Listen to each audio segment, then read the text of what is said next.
라푼젤. 옛날에 오랫동안 아이가 없는 어떤 부부가 살고 있었어요. 그러다가 정말 부부의 소원대로 아기를 임신하게 되었답니다. 부부는 정말 행복하고 기뻤죠. 그런데 이 부부의 집 뒤에는 훌륭한 정원이 있었어요. 무척이나 아름다운 꽃들과 약초들로 가득한 곳이었죠. 그런데 그 정원은 높다란 담들로 둘러싸여 있어서 아무도 들어갈 수 없었답니다. 마녀의 소유였거든요. 무서운 마법을 쓰는 모두가 무서워하는 마녀였죠. 그런데 어느 날 아내가 창문으로 마녀의 뜰을 내려다보았어요. 정말 먹음직스러운 상추가 보였죠. 상추는 정말 싱싱하고 보기도 좋아서 먹어보고 싶은 마음이 간절했답니다. 그런데 구할 수가 없으니 점점 더 먹고 싶었죠. 그러다가 아내는 그만 병이 나 버렸어요. 걱정이 된 남편이 물었어요. 여보, 무슨 걱정이 있어? 그러자 부인이 대답했죠. 뒷집의 상추가 너무나 먹고 싶어서 그래요. 상추를 못 먹으면 죽을 것 같아요. 아내를 사랑하는 남편이 생각했습니다. 아내가 이렇게 먹고 싶어 하는데 무슨 일이 있어도 상추를 구해와야겠어. 저녁이 되어 해가 지자 남편은 벽을 타고 내려가 마녀의 정원으로 들어갔습니다. 그리고 급하게 상추 한 포기를 잘라다가 아내에게 갖다 주었지요. 아내는 아주 맛있게 먹었어요. 그런데 다음 날이 되니까 이번에는 전날보다 3배나 더 상추가 먹고 싶은 것이었어요. 남편은 할 수 없이 한 번 더 정원으로 담을 타고 내려가야만 했죠. 저녁이 되어 어두워지자 남편이 내려가서 상추를 바구니에 담고 있을 때였어요. 그만 남편은 깜짝 놀랐죠. 왜냐하면 무서운 마녀가 자기 앞에 서 있기 때문이었어요. 마녀는 아주 화가 나서 말을 했어요. 어떻게 감히 내 상추를 훔칠 생각을 하고 있지? 벌을 받아야겠구나. 남편이 말했어요. 제발 용서해 주십시오. 아기를 가진 제 아내가 창문으로 이 상추를 보고 이 상추를 먹지 못하면 죽을 것 같다고 말을 했답니다. 그래서 어쩔 수가 없었어요. 그러자 마녀가 말했어요. 오, 그래? 좋다. 그렇다면 내가 원하는 만큼 상추를 따서 갈 수 있게 허락해 주겠다. 얼마든지 가져가도 좋아. 하지만 나중에 내 아내가 아기를 낳으면 그 아기를 내게 주어야겠어. 내가 그 아기의 엄마가 될 것이다. 너무나 무서웠던 남편은 앞뒤 가리지 않고 알았다고 했어요. 세월이 가서 여자아이가 태어났답니다. 그러자 바로 그 방에 마녀가 나타났어요. 그러더니 아기에게 라푼젤이라는 이름을 지어주고는 아기를 데리고 가버렸답니다. 라푼젤은 상추라는 뜻이에요.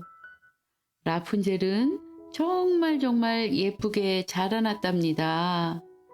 그런데 라푼젤이 12살이 되니까 마녀가 숲속 깊은 곳에 있는 높다란 탑 안에 가두었어요.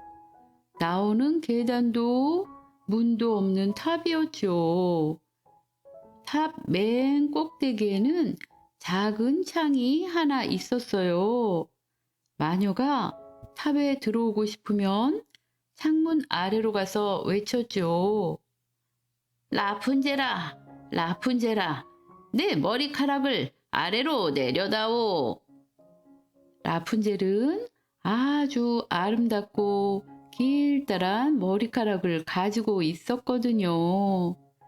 그래서 마녀의 목소리가 들리면 따던 머리카락을 풀어서 창문 고리에 감은 다음에 탑 아래까지 머리카락을 늘어뜨렸지요. 그러면 마녀가 그걸 잡고서 탑 위로 올라왔답니다. 몇 년이 지났어요. 어느 날 이웃나라의 왕자님이 말을 타고 숲에 와서 그 탑 주변을 지나가게 되었답니다. 그런데 어디서 정말 아름다운 노랫소리가 들리는 거예요. 왕자님은 멈춰서서 들었지요. 그러다가 어디에서 이 소리가 나는 것일까 하고 소리가 들리는 곳을 찾았어요. 그 목소리는 라푼젤의 목소리였죠. 라푼젤의 목소리는 너무나 아름다웠고 라푼젤은 외로울 때마다 노래를 불렀어요. 사실 라푼젤은 너무나 외로웠기 때문에 매일매일 노래를 불렀답니다. 왕자님은 탑 위에 올라가고 싶어서 탑의 문을 암만 찾아보아도 어디에도 출입구가 없었지요. 그래서 일단 그날은 돌아갔지만 밤이 되어도 라푼젤의 노랫소리가 계속 생각이 났답니다. 그래서 그날 이후에 왕자님은 매일매일 숲으로 와서 라푼젤의 노랫소리를 들었죠. 어느 날이었어요. 왕자님이 숲속 커다란 나무 아래에 서 있는데 마녀가 탑으로 오는 것을 보았어요. 마녀가 소리치는 게 들렸지요. 라푼젤아, 라푼젤아, 내 머리카락을 아래로 내려주렴. 그러자 라푼젤이 머리를 내려주고 마녀가 그걸 잡고 탑으로 올라가는 것이었죠. 왕자님은 드디어 탑 위로 올라갈 수 있는 방법을 알게 됐지요. 다음 날 저녁이 되었을 때 왕자님은 탑으로 가서 소리쳤어요. 라푼젤아, 라푼젤아, 내 머리카락을 아래로 내려주렴. 그러자 길고 아름다운 머리카락이 내려왔지요.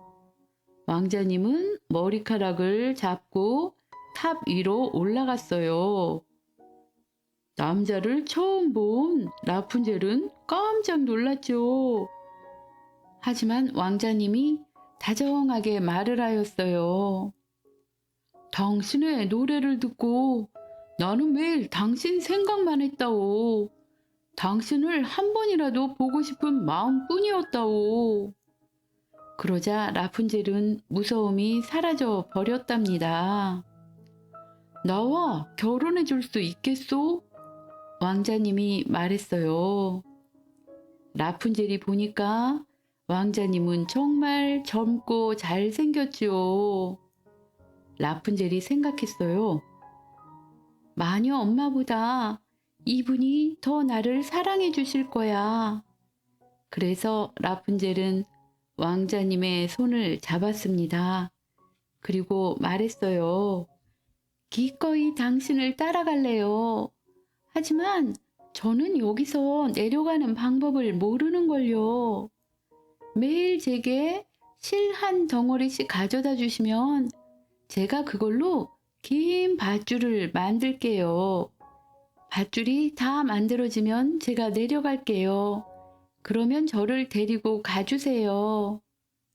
왕자님은 매일 저녁 오기로 약속을 했습니다. 왜냐하면 마녀가 낮에 오기 때문이었죠. 얼마 동안 마녀는 이 사실을 모르고 있었답니다. 그런데 어느 날 라푼젤이 이렇게 말을 하였어요. 어머니, 이상해요. 어째서 왕자님을 들어 올리는 것보다 어머니를 들어 올리는 것이 훨씬 더 무거울까요? 왕자님은 어머니보다도 키가 큰데요. 뭐라고? 이 괘씸한 것! 하고 마녀가 소리쳤어요. 뭐가 어째고 어째? 이렇게 너를 가두어 두었는데도 기어이 남자를 만나다니. 화가 난 마녀는 라푼젤의 아름다운 머리채를 부여잡고 싹둑 자르고 말았답니다. 라푼젤의 길다란 머리카락은 바닥에 뚝뚝 떨어졌지요. 그래도 여전히 화가 안 풀린 이 무서운 마녀는 불쌍한 라푼젤을 황무지에 가둬 버렸답니다. 그래서 라푼젤은 큰 슬픔과 고통 속에 살아야 했죠. 그리고 라푼젤을 내쫓아 가둔 바로 그날 저녁에 마녀는 라푼젤의 머리카락을 창의 고리에 다시 이었어요. 바로 왕자님이 나타나 소리쳤습니다. 라푼젤아, 라푼젤아, 내 머리카락을 아래로 내려주렴.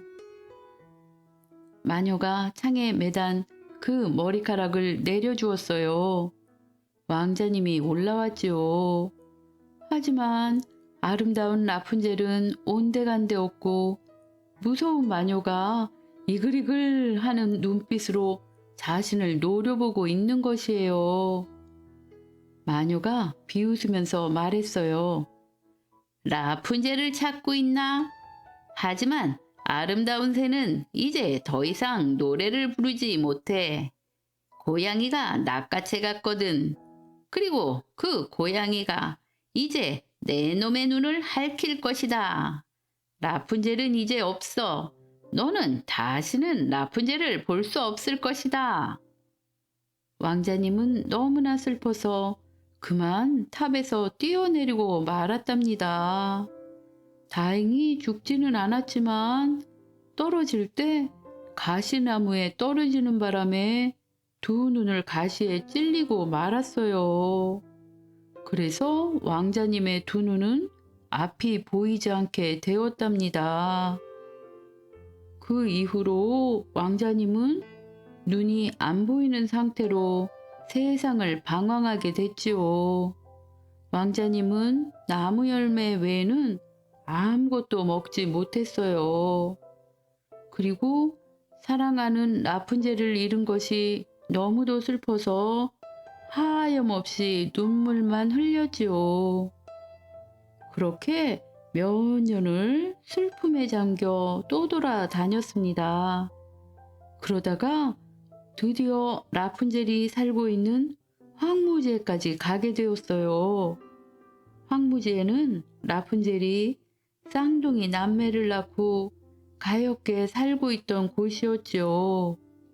그런데 황무지에서 어떤 노랫소리가 들려오는 것이에요. 세상에, 그것은 라푼젤의 노랫소리였답니다. 왕자님은 너무도 친숙한 라푼젤의 노랫소리가 들리자 그 소리가 들리는 쪽으로 걸어갔어요. 왕자님이 다가오자마자 라푼젤은 한 번에 왕자님을 알아보았죠. 그리고 달려가서 왕자님을 안고 울었답니다. 그런데 그때 라푼젤의 눈물방울이 왕자님의 눈들을 적셨답니다. 그러자 왕자님의 두 눈앞이 점점 밝아지더니 다시 앞을 볼 수 있게 된 것이에요. 왕자님과 라푼젤은 너무나 기뻤지요. 왕자님은 라푼젤을 데리고 자신의 왕국으로 돌아갔습니다. 임금님과 왕비님은 잃어버린 아들이 돌아오자 무척 기뻐했죠. 그 이후 왕자님과 라푼젤은 오랫동안 행복하게 잘 살았답니다. 어부와 욕심 많은 아내. 옛날 옛적에 바닷가 옆에서 다 쓰러져가는 오두막집에 자신의 아내와 사는 어부가 한 명 있었습니다. 그는 매일 나가 낚시질로 먹고 살았지요.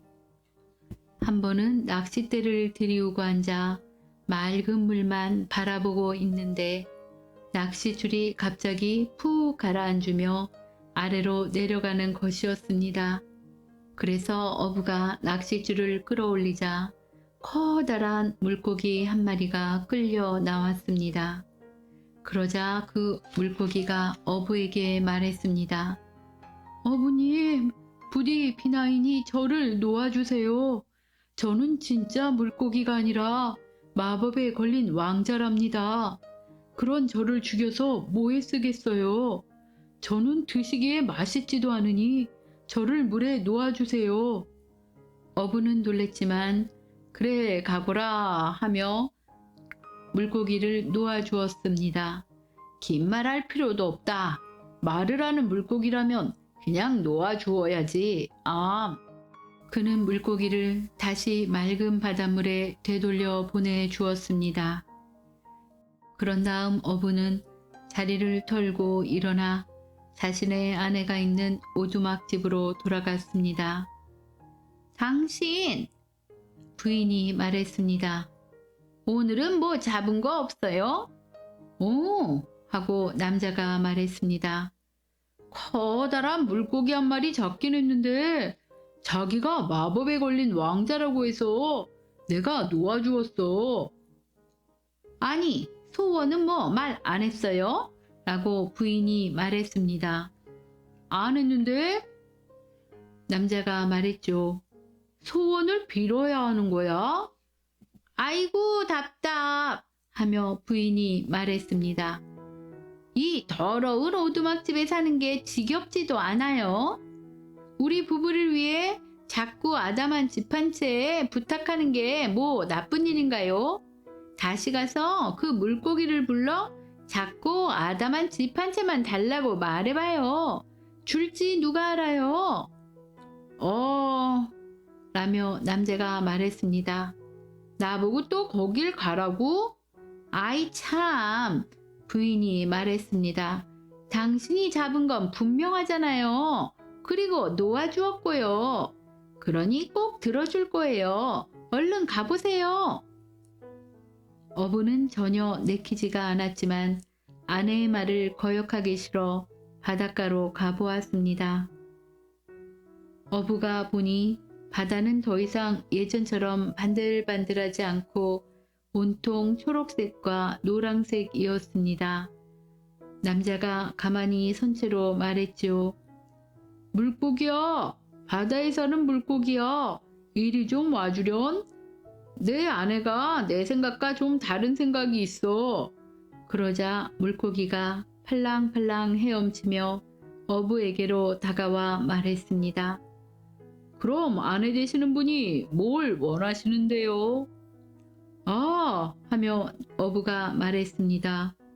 내가 널 잡았다고 하니 내 아내 말론 응당 내가 뭘 좀 해줘야 하는 거 아닌가 하더라. 다 쓰러져가는 오두막집에서 더 이상 살기 싫대. 아담한 집 한 채면 되겠는데.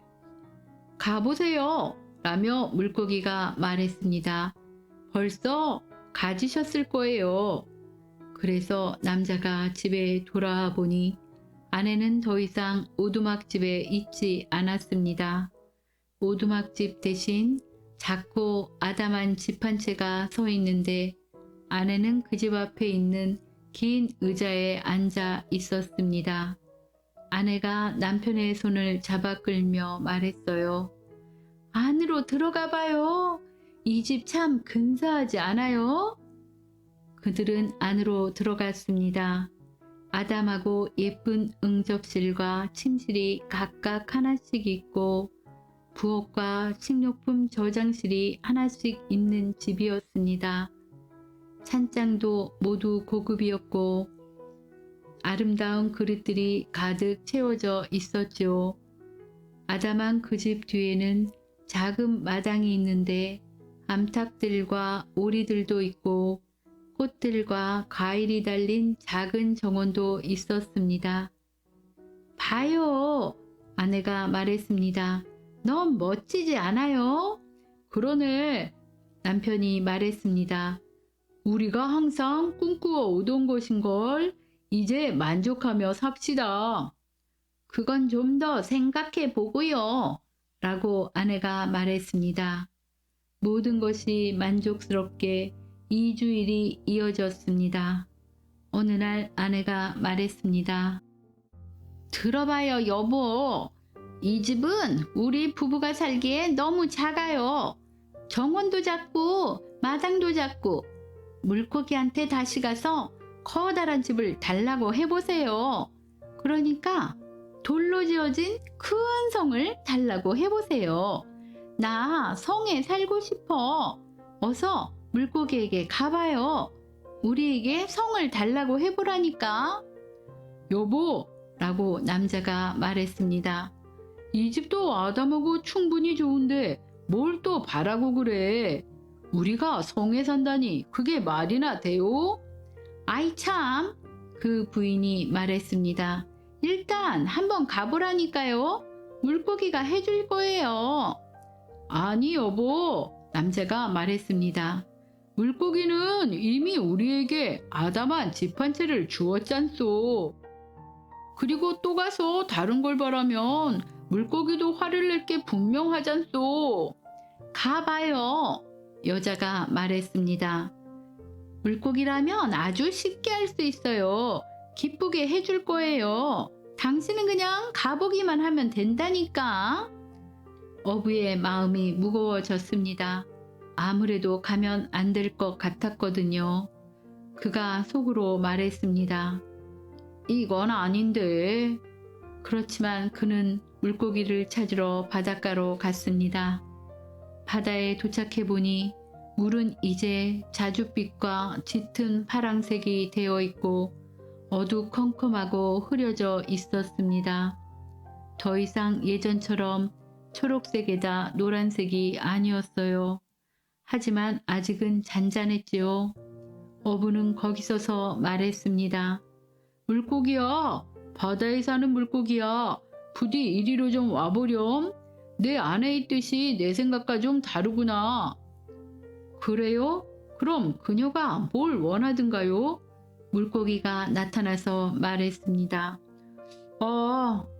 남자가 반쯤은 겁을 먹으며 말했습니다.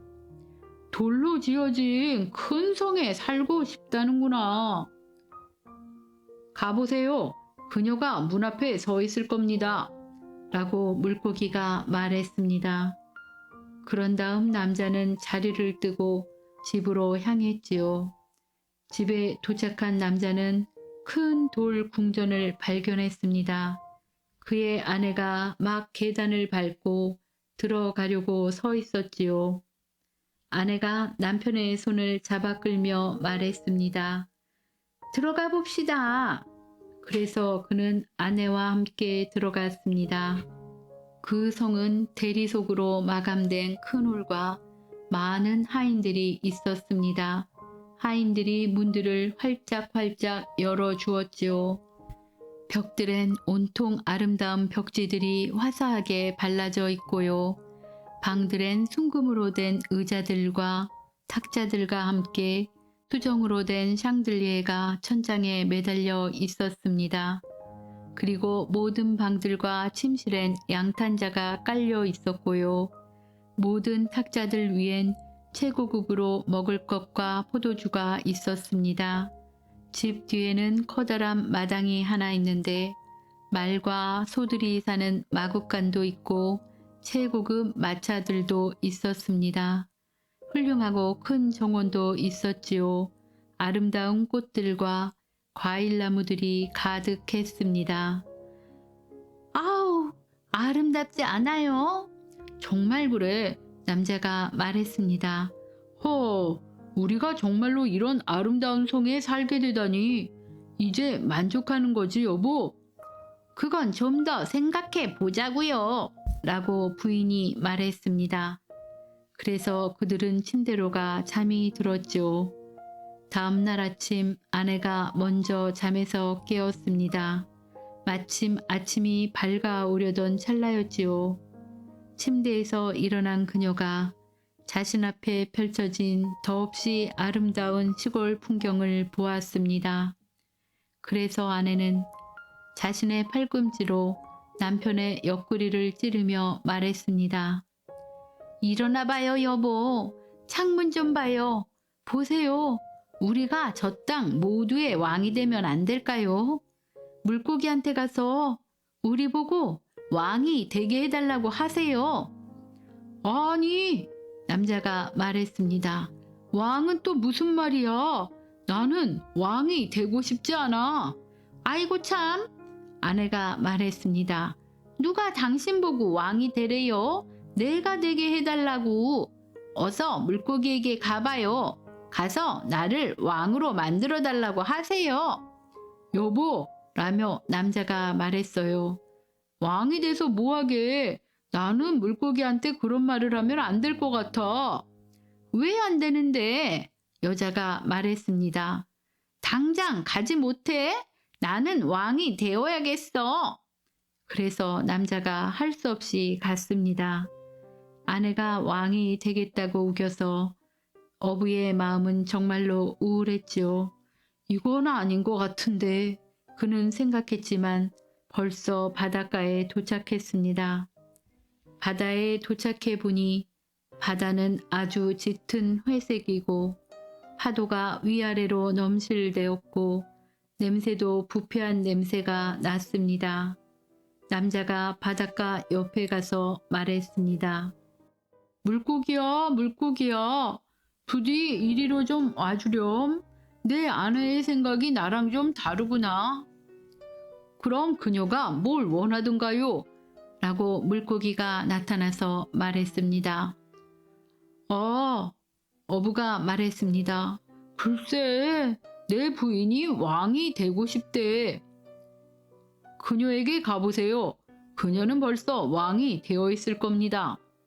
그래서 남자가 가서 궁전에 도착해 보니 예전의 성은 이제 더 웅장한 궁전이 되어 있고 커다란 탑도 하나 쏟아 있고 웅장한 장식들이 엄청났습니다. 보초병들이 문 앞에 서 있고 수많은 병사들도 있었습니다. 강당으로 통하는 문들이 열리자 장엄한 궁정이 보이고 금과 다이아몬드로 만들어진 높은 왕자 위에 그의 부인이 앉아 있었습니다. 그녀는 머리에 커다란 황금 왕관을 쓰고 있고 손에는 순금과 보석들로 만들어진 호를 쥐고 있었습니다. 남자가 그녀 앞에 가서 말했습니다. 아, 부인, 당신 이제 정말 왕이야? 그럼요, 여자가 말했습니다. 난 이제 왕이에요. 그래서 그가 서서 그녀를 바라보았습니다. 어부는 이런 식으로 한참을 부인을 보고 말했습니다. 이제 정말 당신이 왕이니 이거라도 만족하고 삽시다. 아니 여보, 그 부인이 앙칼지게 말했어요. 나는 더는 못 참겠어. 다시 그 물고기한테 가서 나를 왕이 아니라 황제로 만들어주라 그래. 어서. 원 세상에 당신 정말 황제가 되고 싶은 거야? 여보, 그녀가 말했습니다. 물고기한테 가보기나 해. 나는 황제가 될 테야. 여보, 그 남자가 말했습니다. 물고기도 그건 못해. 부탁을 이렇게 많이 했는데 무슨 염치로 또 소원을 빌어. 이 땅의 황제는 한 분이면 좋게. 당신을 그런 황제로 만들 수 없다고. 이번만은 참아. 뭐야? 부인이 말했습니다. 왕은 나야. 당신은 내 남편일 뿐이고. 그러니 당장 가지 못해? 당장 가라고. 물고기가 나를 왕으로 만들었음. 이번에 황제로 만드는 건 시군죽 먹기야. 나는 황제가 될 거야. 그러니 당장 가봐. 남자는 반강제적으로 출발했습니다. 하지만 발걸음을 걷는 그의 마음은 정말이지 천근만근이었습니다. 그가 속으로 생각했습니다. 이러면 안 되는데, 이러면 안 되는데. 남자가 바다에 도착해 보니 바닷물은 더 검어지고 탁해져 있었습니다. 바다 밑바닥에서부터 위까지 부글부글 끓어 거품들이 마구 생기고 있었지요. 바람은 또 얼마나 매섭게 부는지 심장이 아찔할 정도였습니다. 어부는 두려워졌습니다. 그래도 가서 바닷가 옆에 서서 말했지요. 물고기야, 물고기야. 부디 이리로 좀 와주렴. 내 아내의 생각은 나하고 좀 다르구나. 그러세요? 그럼 그녀가 무얼 원하던가요? 라고 물고기가 나타나서 말했습니다. 글쎄, 물고기야.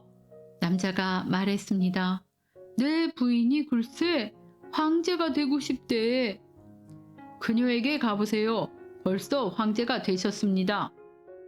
어부가 거길 도착해 보니 온 궁전이 반짝이는 대리석으로 마감되어 있고 실제 같은 석고 조각상들과 황금 장식물들이 여기저기서 반짝반짝 거리고 있었지요.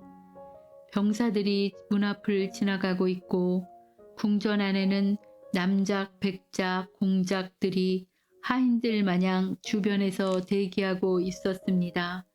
사람들이 남자에게 순금으로 된 문들을 열어 주었습니다. 어부가 들어가 보니 부인은 이제 금 한 덩어리로 만든 아주 높은 의자에 앉아 있었습니다. 그녀의 황금 왕관은 또 얼마나 크고 높은지요. 그녀의 양쪽 편으로는 황실 근위병들이 두 줄로 쭉 늘어서 있었지요. 남자가 들어가 그들 사이에 서며 말했습니다. 여보, 당신 진짜 황제야? 응! 이렇게 그녀가 말했습니다. 다 이제 진짜 황제라오? 그러자 남자가 서서 그녀를 찬찬히 들여다 보았습니다. 여보, 이제 진짜 황제인 것에 만족해야 돼. 여보, 라고 그녀가 말했습니다. 나는 이제 황제야. 하지만 교황은 아닌걸? 물고기한테 가봐. 여보, 남자가 말했습니다. 도대체 또 뭘 바라는 거야? 당신은 교황이 될 수 없어. 모든 나라 전체에 그분은 한 분뿐이시라고. 물고기도 당신을 교황으로 만들 순 없어. 여보, 라고 부인이 말했습니다. 나는 교황이 될 거야. 즉시 가봐. 난 오늘 당장 교황이 돼야 됐으니까. 안 돼, 안 돼. 남자가 말했습니다. 그런 말은 나도 차마 물고기한테 할 수가 없어. 물고기도 당신을 교황으로는 못 만든다고.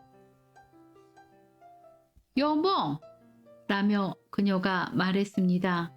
무슨 소리야? 황제를 만들 수 있는데 왜 교황을 못 만들어? 당장 가봐.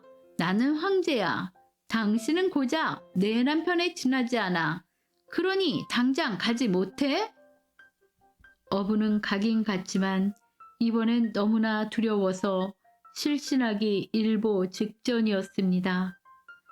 두려움으로 그의 두 어깨가 사시나무 떨리듯 떨리고 무릎이 와들와들 거렸지요. 차디찬 강풍이 육지 위로 불어오고 있었고 구름들이 힘없이 날리고 있었습니다. 저녁이 가까워짐에 따라 사방 모든 것들이 어두워져 갔고 나무들에선 잎들이 떨어졌습니다. 바닷물은 이제 부글부글 끓다 못해 솟구치고 요동치며 당장에라도 해안을 삼킬 기세였습니다. 저 멀리에선 거친 파도들에 내던져지고 뒤집혀지는 불쌍한 선박들이 간절한 도움을 처하며 신호탄을 쏘아 올리고 있었습니다. 그럼에도 불구하고 아직까지는 하늘 한가운데에 작지만 푸르고 맑은 한 부분이 남아 있었습니다. 비록 그 부분만 제외하고 사방의 하늘이 온통 묵직한 폭풍으로 새빨개져 있었지만 말이지요. 밀려드는 절망감과 두려움에 간신히 서서 어부가 말했습니다. 물고기야, 물고기야, 부디 이리로 좀 와주렴. 내 아내 생각은 나랑 좀 달라서 말이야. 그럼 그녀가 무얼 바라던가요? 하고 물고기가 나타나서 말했습니다. 어부가 말했습니다. 내 부인은 교황님이 되고 싶어 해. 그럼 가보세요. 라고 물고기가 말했습니다. 그녀는 벌써 교황님이세요. 그래서 그가 거길 가서 도착해 보니 큼직한 교회 주변으로 궁전들이 수북히 둘러싸 있었습니다. 군중들 틈을 뚫고서 간신히 어부가 안으로 들어가 보니 수천 개, 수만 개의 촛불들이 안을 환하게 비추고 있었습니다. 그의 아내는 황금 의상을 걸치고 지금까지보다 훨씬 더 높은 의자 위에 앉아 있었습니다. 아내의 머리 위에는 커다란 황금 왕관 3개가 올려져 있고 그녀 양편으로는 정말이지 가장 높은 탑만큼이나 높은 촛불부터 이 세상에서 가장 키가 작은 촛불들까지 순서대로 줄지어 서 있었습니다. 그리고 모든 황제들과 왕들이 그녀 앞에 무릎을 꿇고 앉아 그녀의 신발에 입을 맞추고 있었습니다. 여보라며 남자가 그녀를 조심스레 쳐다보더니 말했습니다. 당신 진짜 교황님이네?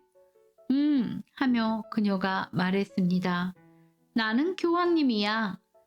남편은 서서 그녀를 쳐다보았습니다. 정말이지 그녀를 쳐다보는 게 환히 빛나는 태양을 쳐다보는 것 같이 느껴졌지요.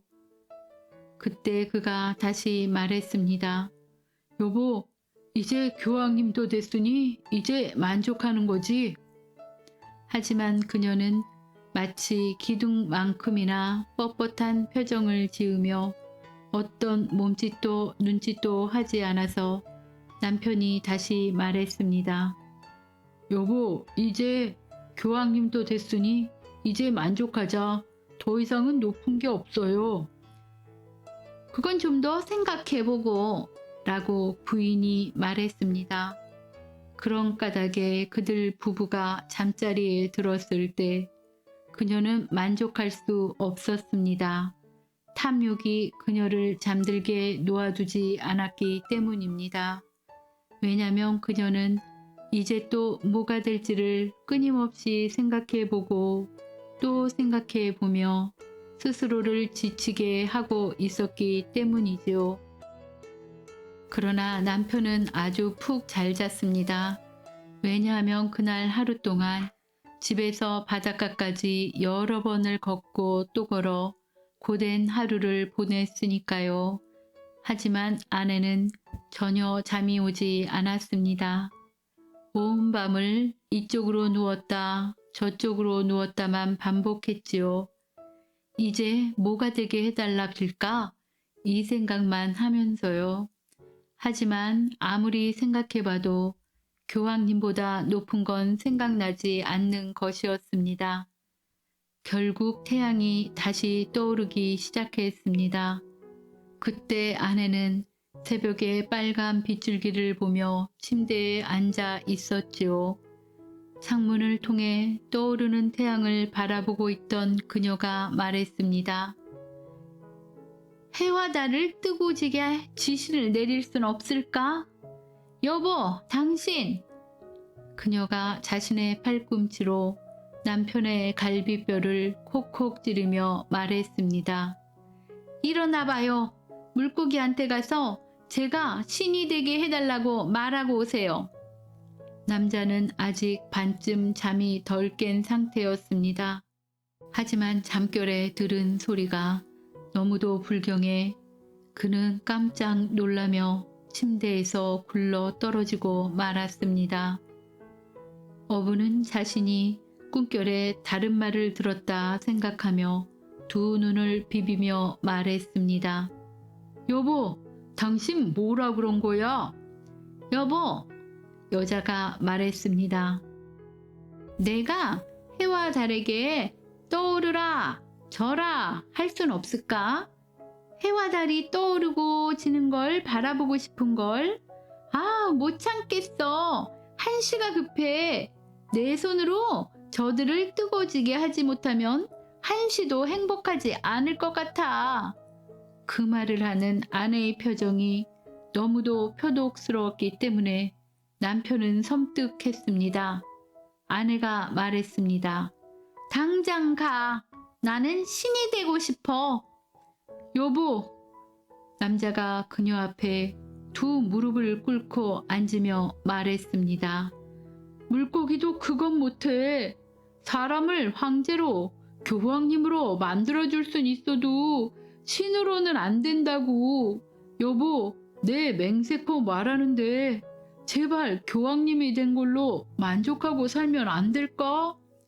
그러자 그녀에게서 불호령이 떨어졌습니다. 그녀의 머리카락이 쭈뼛쭈뼛 서며 그녀가 길길이 소리를 질러댔습니다. 더는 못 참아. 당장 가. 안 가? 내가 죽는 꼴을 보고 싶은 거예요? 당장 가라고. 그래서 남자는 미친 사람처럼 도망쳤습니다. 하지만 밖은 거대한 폭풍우가 미친 듯 날뛰고 있었고 거센 강풍에 그는 도저히 두 발을 디디고 서 있을 수도 없었습니다.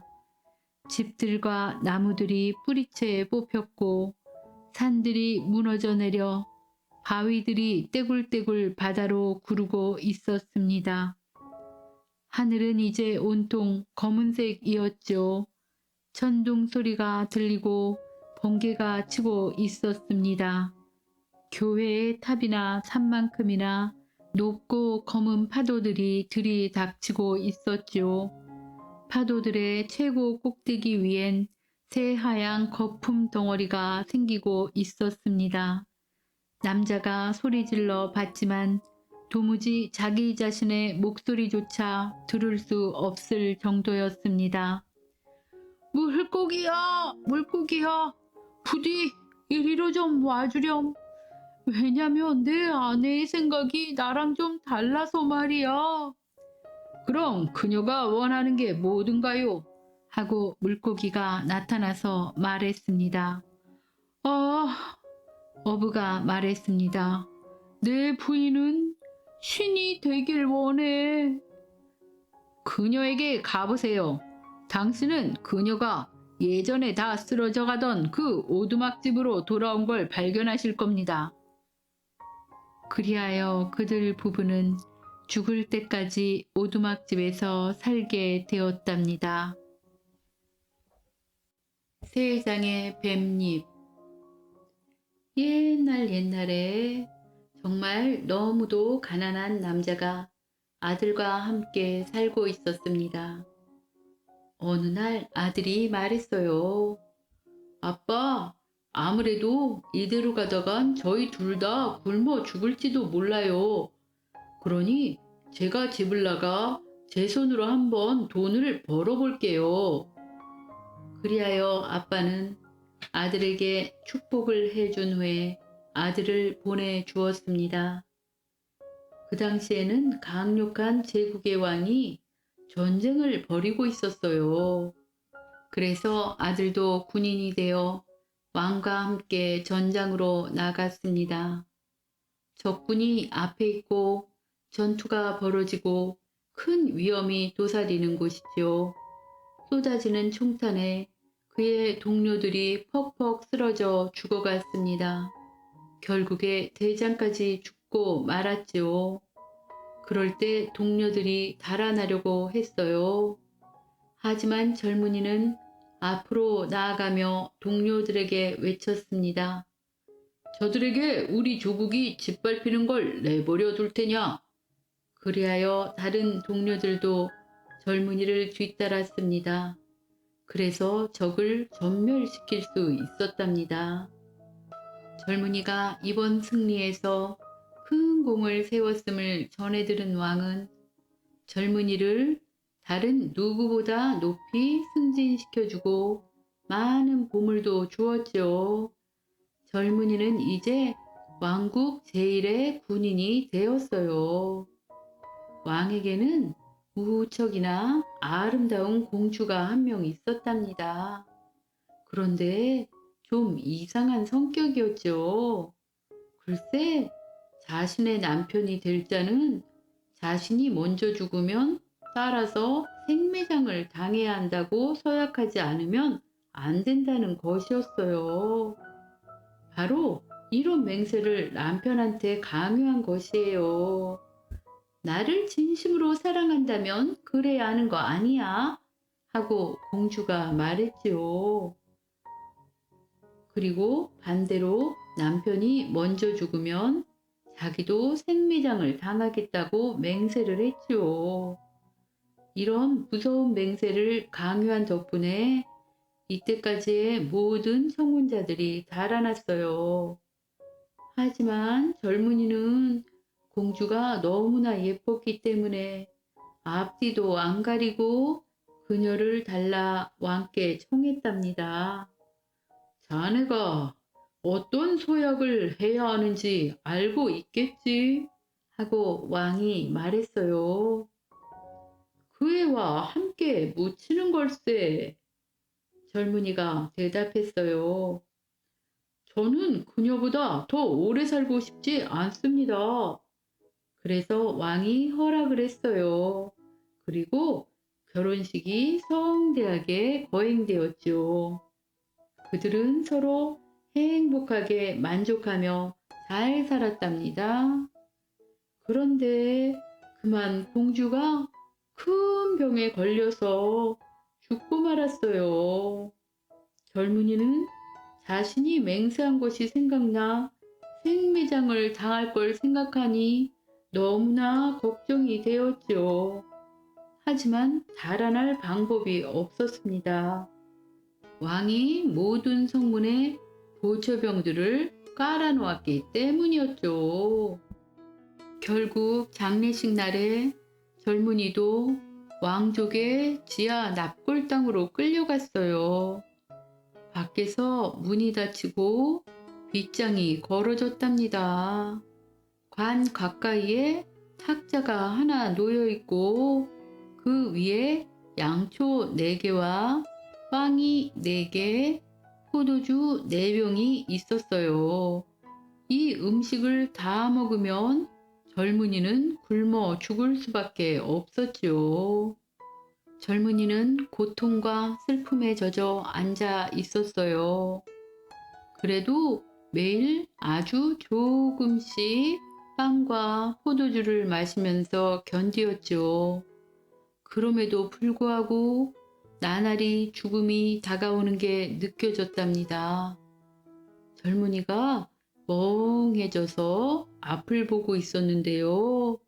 지하 납골당 한쪽 구석에서 뱀 한 마리가 기어나와 시신에게 다가가는 것이에요. 시신을 물어뜯으러 가는 거라고 생각했죠. 젊은이가 검을 뽑아들고 말했어요. 내가 살아있는 한 내깟 것들이 그녀를 건들게 할 수 없다. 그러면서 뱀을 새 동강을 내버렸답니다. 잠시 후에 두 번째 뱀이 구멍에서 기어 나오다가 다른 뱀이 조각나서 죽어 있는 것을 보았어요. 그러자 도로 구멍으로 들어가더니 곧 입에 3장의 초록색 잎을 물고 나타났어요. 그런 다음에 두 번째 뱀이 첫 번째 뱀의 몸을 가져와 붙여놓은 다음에 그 상처들 위에 잎을 한 장씩을 얹혀놓는 것이었어요.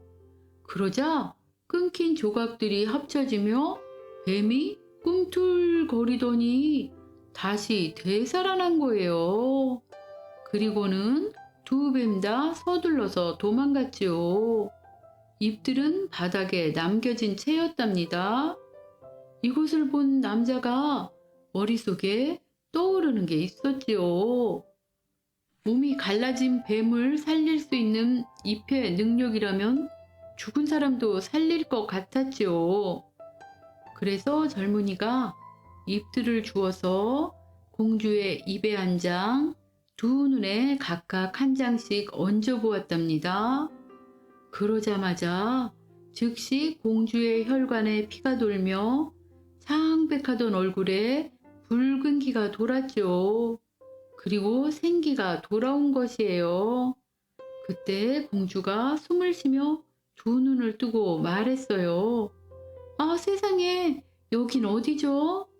내 옆이요, 여보, 하고 젊은이가 대답했어요. 젊은이는 어찌된 영문에 그녀가 살아났는지 이야기해 주었답니다. 그런 다음에 그녀에게 포도주와 빵을 주었죠. 그걸 먹고 공주는 다시 힘을 얻었답니다. 그리고 젊은이는 공주를 일으킨 다음에 문으로 가서 큰 소리로 외쳤죠. 그 소리를 보초병들이 듣고 왕께 보고했습니다. 왕이 직접 왔죠. 문을 열어보니 두 사람 모두 건강한 상태로 서 있는 것이에요. 그래서 기뻐하면서 그들을 안아주었답니다. 이로써 슬픔은 끝이 되었죠. 하지만 젊은이는 세 장의 뱀잎을 잘 보관했다가 자신의 부하에게 주면서 말했어요. 항상 내가 품고 다니다가 언젠가 나를 위해 요긴하게 쓰거라. 누가 알겠느냐? 이게 우릴 살릴지. 그런데 되살아난 공주에겐 변화가 하나 생겼어요. 그녀의 마음속에 남편에 대한 사랑이 사라진 것이에요. 시간이 좀 지나자 젊은이는 바다를 건너 늙으신 아버지를 방문해보고 싶었어요. 그래서 그들이 배를 타고 함께 갔죠.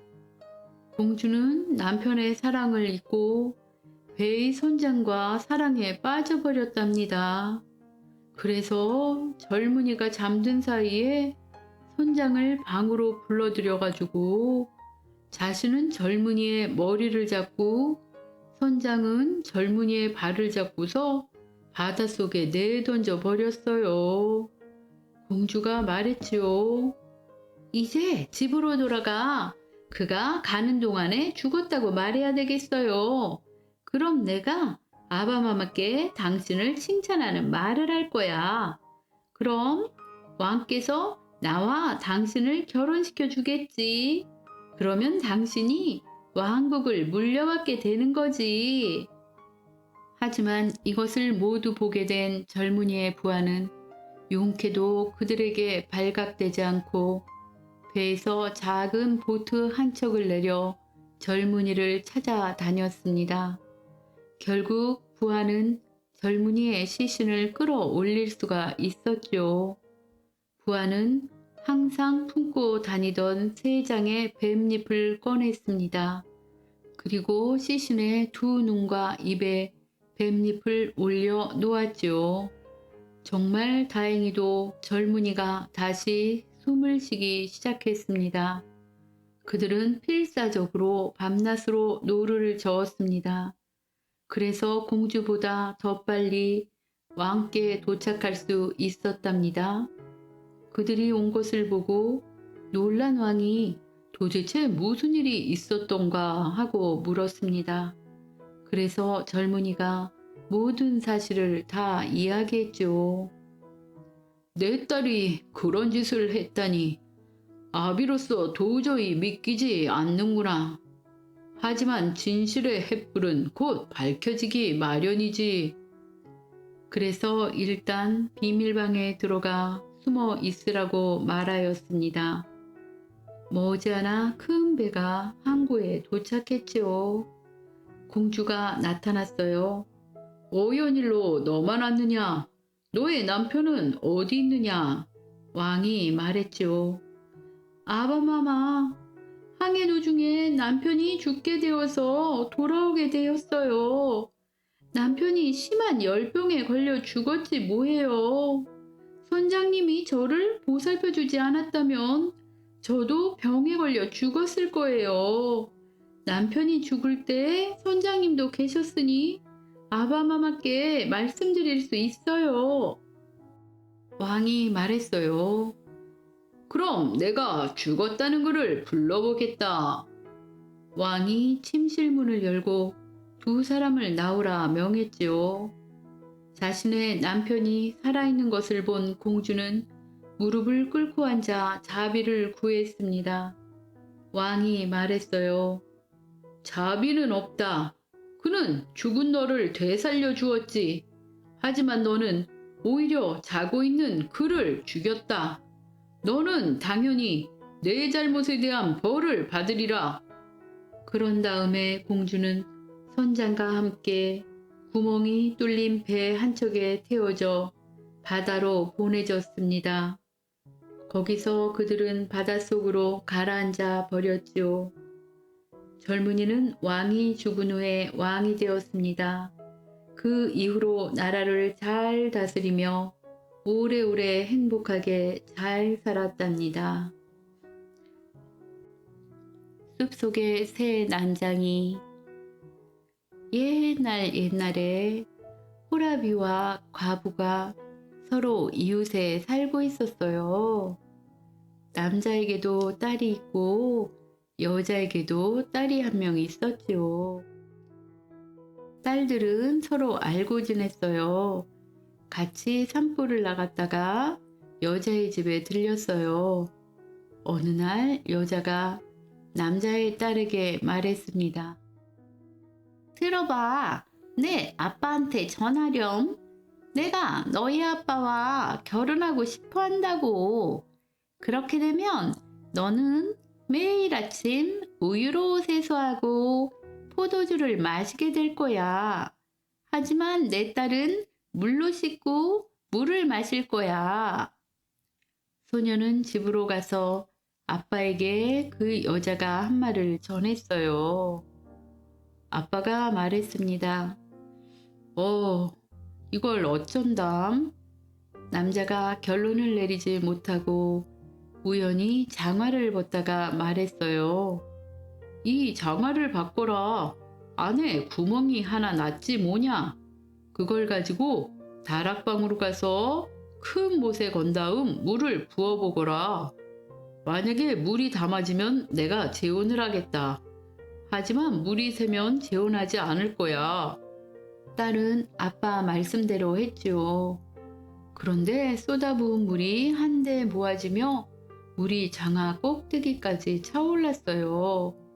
그래서 남자는 여자에게 가서 구원하고 결혼을 했죠.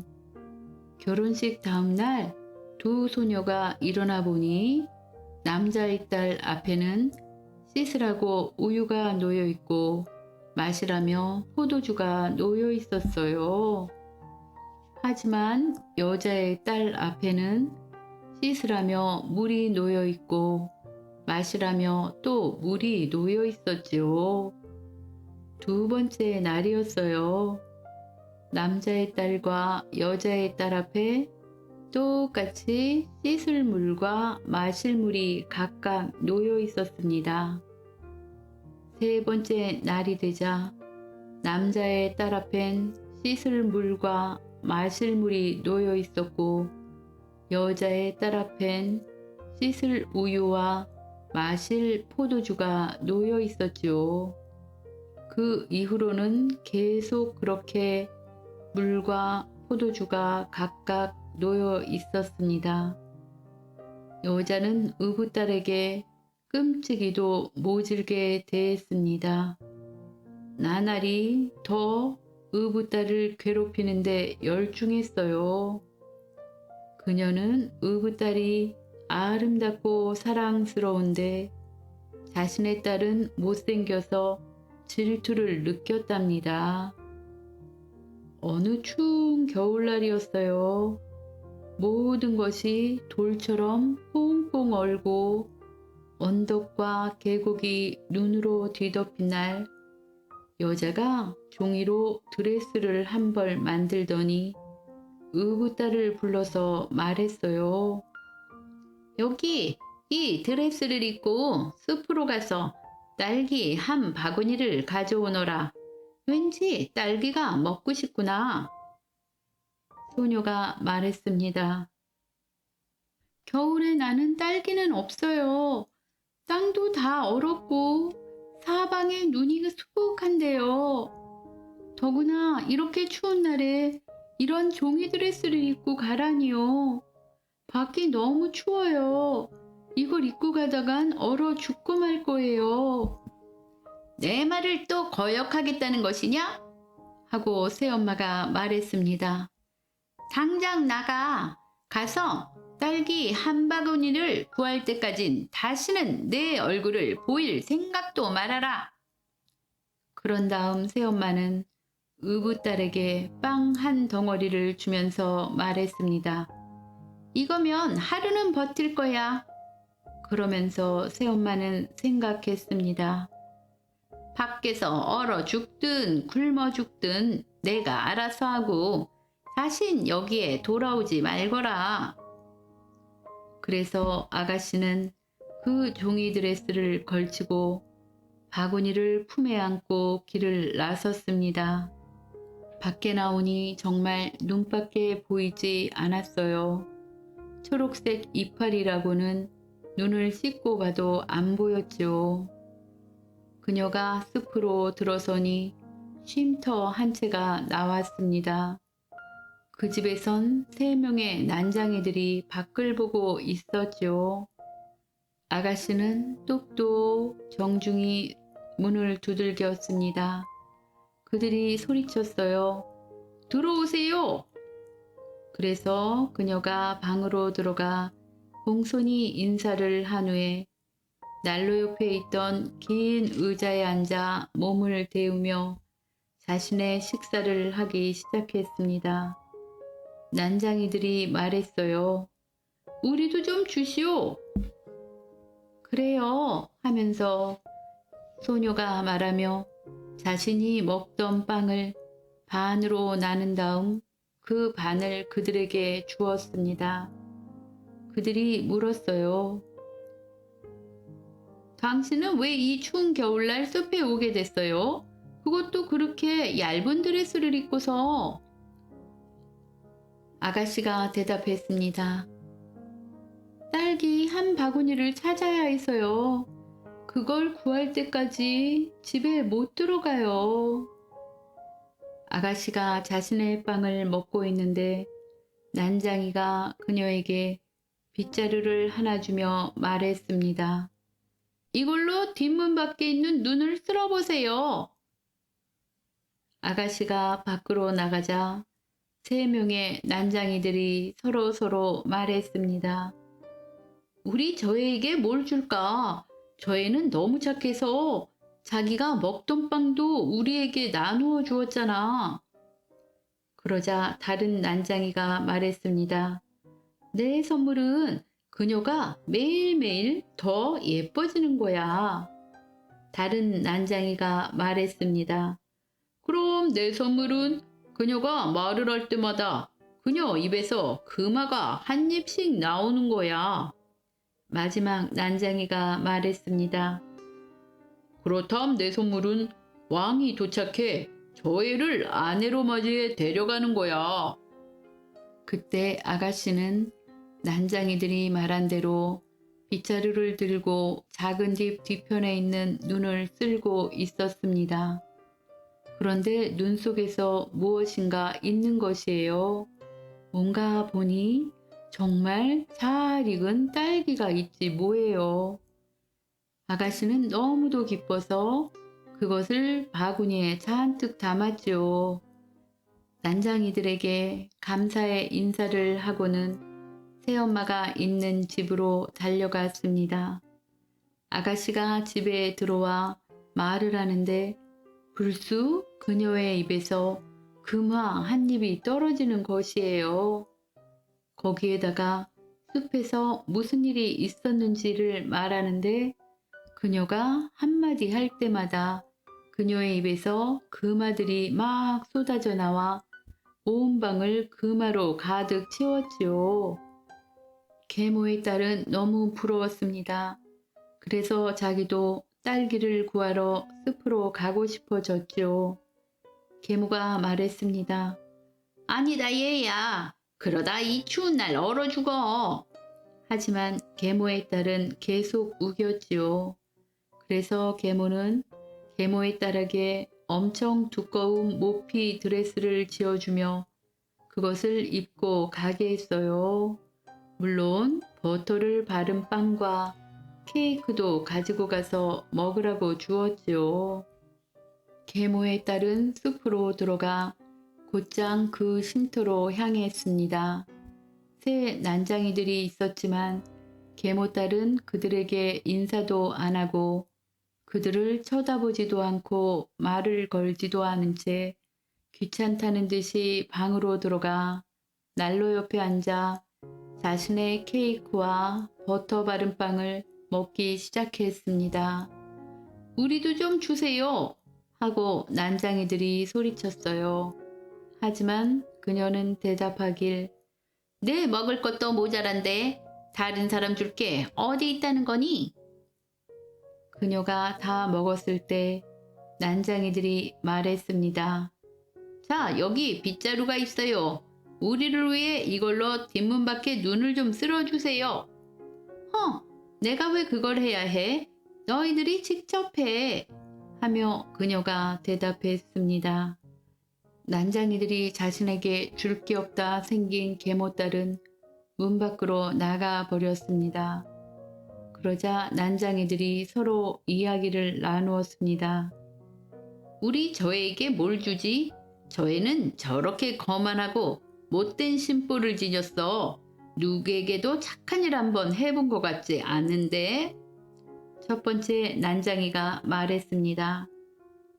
난 저에게 맨날 더 못생겨지는 벌을 줄래. 두 번째 난장이도 말했어요.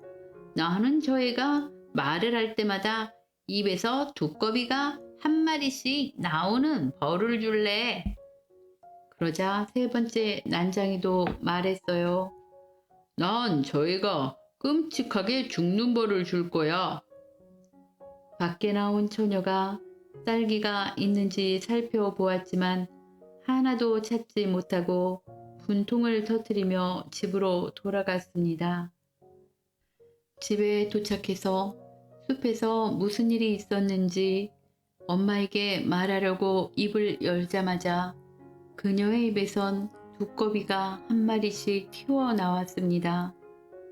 그 바람에 모두들 그녀를 끔찍하게 여겼어요.